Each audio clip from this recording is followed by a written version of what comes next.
Okay, so we want to talk about assessment in this lecture. Um, and the other two components that you'll see for week 3 are assessing labs and then the legal and ethical concepts. We could do an assessment on an older adult that took a full day, 8 hours. However, given the way primary care works today, physicians have about 5 to 8 minutes to do a geriatric assessment. And so I'm going to present to you a 10-minute geriatric assessment that's been proposed that covers all the main bases. We're going to go over a couple of specific assessment tools that take just a couple of minutes to administer and how to score those, and then some other things to be aware of and look for. So we always want to focus on those common syndromes, but keep your eye out for something uncommon that's going to maybe sneak in on you. So if something doesn't match your assessment for those common syndromes, then take a look at it a little more intensely. Use your principles of evidence-based practice, and it always helps to use an easy to remember mnemonic. So we'll try to do that. Some of the most common syndromes that we have that we can deal with are falls, confusion, incontinence, impaired homeostasis, and then iatrogenic disorders, which are disorders caused by medicines or medical treatments. So if we use a mnemonic deep in for a quick screening, we can cover all of these areas pretty quickly. We'll also cover nutrition. One of the nice tools that we can use to measure cognitive functioning and a little bit more than that, executive functioning, is called the clock drawing test. And what you do is you have a piece of paper that just has a circle on it, and you ask your older adult to draw in all the hands of the clock and numbers, and then to draw the hands to show a certain time, like 11:10 or 2:10 or 5:15. And you'll find that older adults, as they start to lose some of that cognitive capacity, they will start to do different things, and they'll start to line their numbers up differently. They won't match. They'll write them differently, things like that. So eventually, when people don't know how to read a clock well, and we have only digital clocks, this won't work. But for now, it still does work. And when you're going to score this, what you do is to divide your clock into quadrants like they did here. And you'll end up with 8 different slices of pie. And you start to score. So if 12 is not in the correct position, then they get a 0. If the number 1's in the correct position, then you score them a 1. Number 1 and 2 are in the correct position, you score a 2, and so forth. And then you add those numbers up, and they end up with a specific score for what they drew. Those that have deficits will look like some of the pictures that are listed here, like even E, where they drew the hands in, but they also wrote 11:10. We'll also assess for depression, and we can use a nice scale called the Geriatric Depression Scale for this. The ranges for this score, 0 to 4 are no depression, 5 to 10 is usually significant for a mild depression, and 11 plus is severe depression.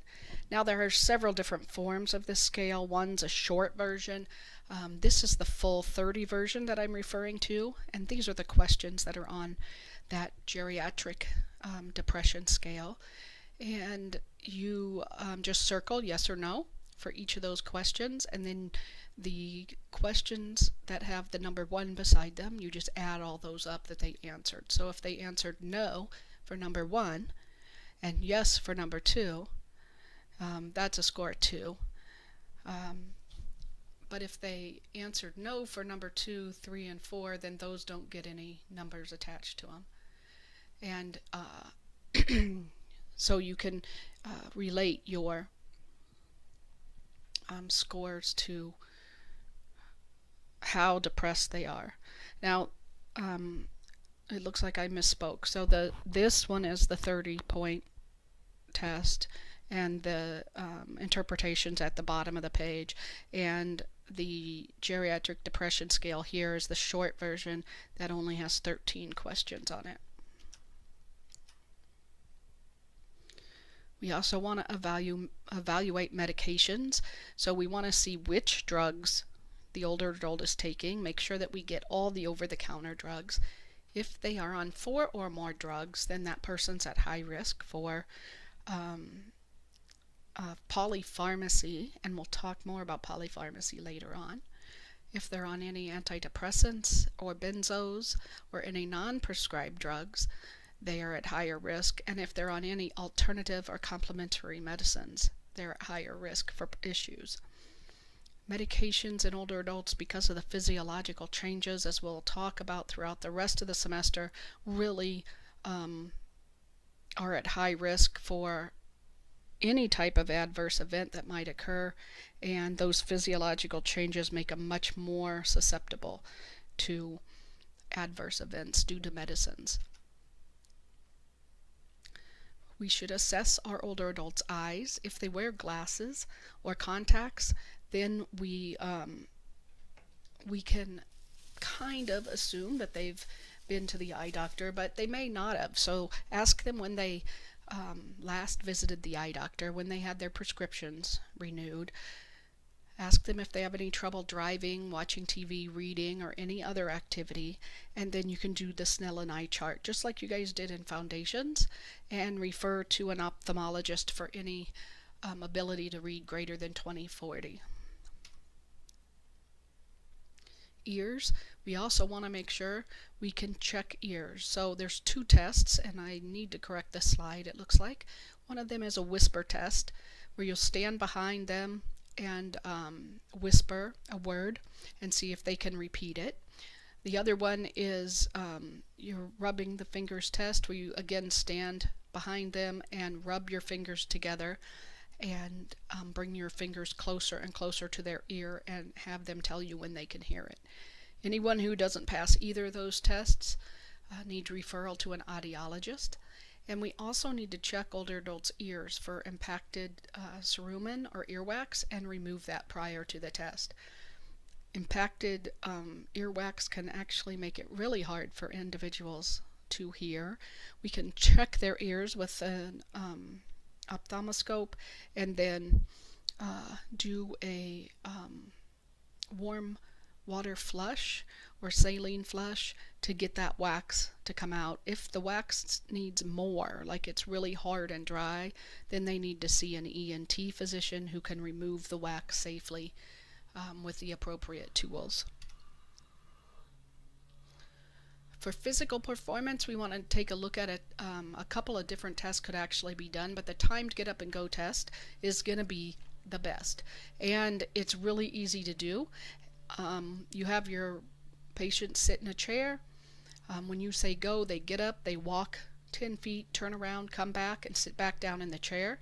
And as soon as they sit back down, you time how much time it has taken for them to complete that. It should take less than 12 seconds for an older adult, but there's some age limits on that as well. And I'll show a couple videos of how to do the time get up and go test.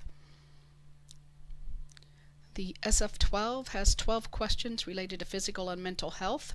The total score is a composite score from 0 to 100, and it certainly needs to be interpreted in light of patients' age and disabilities, but it can give us a pretty good idea of what is going on mentally. We can also do a test called the Instrumental Activities of Daily Living. That score can range from 0 to 8, and a lower score indicates a higher level of dependence, or the patient needs more help. For falls, we want to evaluate several things. We want to see if there's any medical reason, see if there's any equipment that's broken, see if there's anything in the environment throw rugs, steps without a railing that might be causing problems? Are they drinking alcohol? Or do they have other drugs that could cause issues with falls and balance? Are their eyes and ears okay? Check for orthostatic signs and symptoms, and then check for weakness, whether it's local or diffuse. And if we have any of these things that are bothering the individual, then we need to pull in physical therapy, take them to the eye doctor, whatever it is, to try to get things corrected so they have fewer or no falls. So incontinence, we want to just ask them if they've ever lost their urine and gotten wet, and has it happened in on about 6 separate days. That gives us an idea that it's an ongoing problem, that it occurs on a more frequent basis. And we can do physical therapy to help improve incontinence. Those core muscles are what really help to keep the urine in and release the urine, but there could be other reasons too, like prostate enlargement or medications that might be causing that problem. And then nutrition screening. Weight loss in 6 months. If our resident has lost 10 pounds or more in 6 months, they're at very high risk for frailty. And so as our older adults become more frail, they are much more susceptible to issues and problems. So that weight loss rule is a nice, easy way to take a look at what's going on. Now there's a couple of videos you should pay attention to and some top hat questions, so don't forget those. You also want to take a look at a couple different types of gait that I'm going to show you in the videos, so don't forget to take a good look at those. They are testable material.